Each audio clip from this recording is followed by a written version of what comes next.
Ready to join the world's largest community of developers and unlock the power of collaborative coding?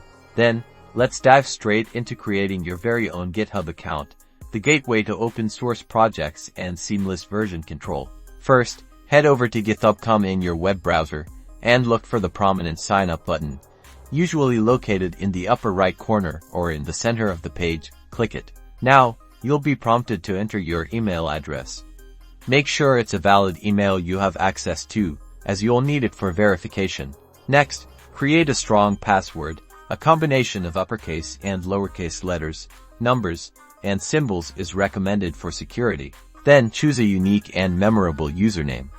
This will be your identity on GitHub, so make it professional or relevant to your coding interests. GitHub will ask if you want to receive product updates. Select either Y or N based on your preference. Complete the verification puzzle to prove you're human. This step helps prevent automated account creation. Now, you'll be prompted to choose a plan. Select the free plan if you're just starting out. It offers plenty of features for individual projects and learning. Congratulations! You've successfully created your GitHub account.